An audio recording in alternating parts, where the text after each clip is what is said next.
এই মুহূর্তে গুরুত্বপূর্ণ একটি আপডেট সমস্ত ভারতবাসীর জন্য। আগস্ট মাস থেকে পশ্চিমবঙ্গে শুরু হতে চলেছে ভোটার কার্ড ভেরিফিকেশান। বিভিন্ন সোশ্যাল মিডিয়াতে এবং সংবাদ মাধ্যমে রীতিমতো ছড়িয়ে পড়ছে, যা আপনারা হয়তো জেনেছেন, যে আগামী আগস্ট মাস থেকে ভোটার ভেরিফিকেশান শুরু করতে চলেছে ইলেকশন কমিশন অফ ইন্ডিয়া। তবে যদি পশ্চিমবঙ্গ রাজ্যে শুরু হয়ে যায় এই ভোটার কার্ড ভেরিফিকেশান, তাহলে আপনাকে প্রমাণ করতে হবে যে আপনি ভারতীয় নাগরিক। এর জন্য শুধুমাত্র আধার কার্ড কিংবা ভোটার কার্ড থাকলে হবে না, আরও 4টি নথি আপনাকে অবশ্যই জোগাড় করে রাখতে হবে। তো আজকের প্রতিবেদনে জানাবো কোন কোন 4টি নথি থাকলে আপনি ভারতীয় হিসেবে পরিচিতি পাবেন বা গণ্য হবেন। তা জানতে ভিডিওটি প্রথম থেকে শেষ পর্যন্ত অবশ্যই দেখতে থাকুন। ভিডিওটি দেখে উপকৃত হলে অবশ্যই লাইক করে চ্যানেলটিকে সাবস্ক্রাইব করবেন এই ধরনের আপডেট সবার আগে পাওয়ার জন্য। তাহলে চলুন বন্ধুরা, শুরু করি আজকের ভিডিও। বন্ধুরা, এখানে আপনারা অন স্ক্রিন দেখতে পাচ্ছেন, দেখুন বলা হয়েছে ইন্ডিয়ান সিটিজেনশিপ। আপনি ভারতের নাগরিক প্রমাণ করতে লাগবে এই 4টি নথি আপনার কাছে থাকলেই যথেষ্ট।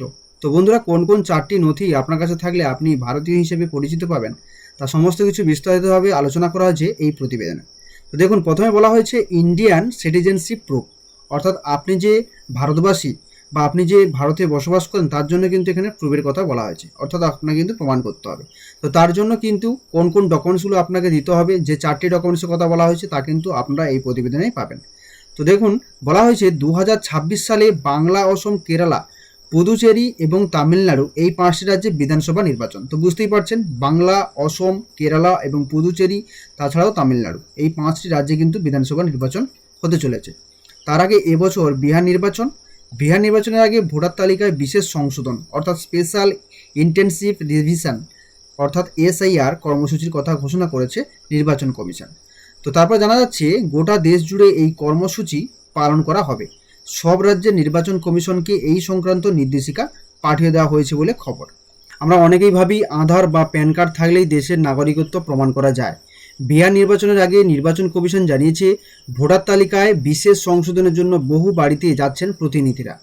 তখন অনেকেই আধার কার্ড প্রমাণ হিসেবে দেখাচ্ছেন, কিন্তু আধার কার্ড কেবল পরিচয় এবং ঠিকানার প্রমাণ। তো বুঝতেই পারছেন, ভোটার তালিকা বিশেষ সংশোধনের জন্য কিন্তু বহু বাড়িতে প্রতিনিধিরা আসছেন এবং সেখানে যখন দেখতে চাইছেন যে আপনার নাগরিকত্বের প্রমাণ হিসেবে, তখন কিন্তু তারা শুধু কেবল আধার কার্ডটাই দেখাচ্ছে, শুধু পরিচয় আর ঠিকানার জন্য কিন্তু আধার কার্ডটা।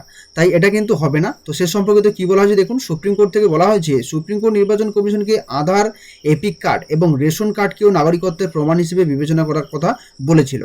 কমিশন জানিয়েছে বিহার ভোটের আগে 30শে সেপ্টেম্বর চূড়ান্ত ভোটার তালিকা প্রকাশিত হবে। সেখানে অবৈধভাবে বাংলাদেশ ও মায়ানমার থেকে আসা অধিবাসীদের নাম রাখা হবে না। তো বুঝতেই পারছেন, সুপ্রিম কোর্ট কিন্তু বলেছিলেন আধার কার্ড কিংবা এপিক কিংবা রেশন কার্ডকেও নাগরিকত্বের প্রমাণ হিসেবে বিবেচনার কথা বলেছিল। এবার তাহলে জেনে নেওয়া যাক কোন নথিগুলি আপনার নাগরিকত্বের প্রমাণ দিতে পারে। এমন 4টি নথির কথা আজ আমরা বলবো, সেগুলি আপনার কাছে থাকলেই যথেষ্ট। তো এখানে বুঝতেই পারছেন, দেখুন প্রথমত বলা হয়েছে জন্ম শংসাপত্র। এই নথি আপনার ভারতীয় নাগরিকত্বের প্রমাণ, অর্থাৎ আপনার যে জন্ম সার্টিফিকেট সেটা কিন্তু এখানে বলা হয়েছে। এই নথি আপনার ভারতীয় নাগরিকত্বের প্রমাণ হিসেবে পরিচিত পাবে। এবং তারপরে বলা হয়েছে পাসপোর্ট। ভারতীয় পাসপোর্ট প্রমাণ করে যে আপনি ভারতীয় নাগরিক। পাসপোর্ট বিদেশ মন্ত্রকের দ্বারা জারি করা হয়, তাতে আপনার নাগরিকত্বের কথা উল্লেখ থাকে। তাই পাসপোর্টও আপনার কাছে কিন্তু খুবই জরুরি। 1 নম্বর হলো কি জন্ম শংসাপত্র, তারপর হচ্ছে পাসপোর্ট, এবং 3 নম্বরে বলা হয়েছে দেখুন জাতীয়তা শংসাপত্র। জাতীয়তা শংসাপত্র এটি আপনার নাগরিকত্বের প্রমাণ। সাধারণত রাজ্য সরকার অথবা কখনো জেলা স্তরের কর্তৃপক্ষ দ্বারা এটি জারি করা হয়। কিছু ক্ষেত্রে এই শংসাপত্র স্বরাষ্ট্র মন্ত্রকও জারি করে। এবং তারপরে বলা হয়েছে লাস্ট নাগরিকত্ব সার্টিফিকেট ও রেজিস্ট্রেশন সার্টিফিকেট। 1955 সালের নাগরিকত্ব আইনের 5 এবং 6 ধারার অধীনে ভারতীয় নাগরিকত্ব অর্জনকারী বিদেশি নাগরিকদের স্বরাষ্ট্র মন্ত্রক কর্তৃক দেওয়া হয়। তো বুঝতেই পারছেন, যে 4টি নথিপত্র আপনার কাছে থাকা আবশ্যক, যেটা আপনাকে প্রমাণ করবে আপনি ভারতীয়। তার জন্য দেখুন, প্রথমত কিন্তু জন্ম শংসাপত্র, তারপরে পাসপোর্ট, এবং তারপরে জাতীয়তা শংসাপত্র এবং নাগরিকত্ব সার্টিফিকেট বা রেজিস্ট্রেশন সার্টিফিকেট থাকলেই কিন্তু আপনি অবশ্যই প্রমাণিত হবেন ভারতবাসী হিসেবে। তো বন্ধুরা, আজকে ভিডিও ছোট্ট আপডেট ছিল এই পর্যন্ত। পরবর্তী ভিডিওর আপডেট পাওয়ার জন্য অবশ্যই আমাদের পাশে থাকবেন। ধন্যবাদ সবাইকে ভিডিওটি দেখার জন্য।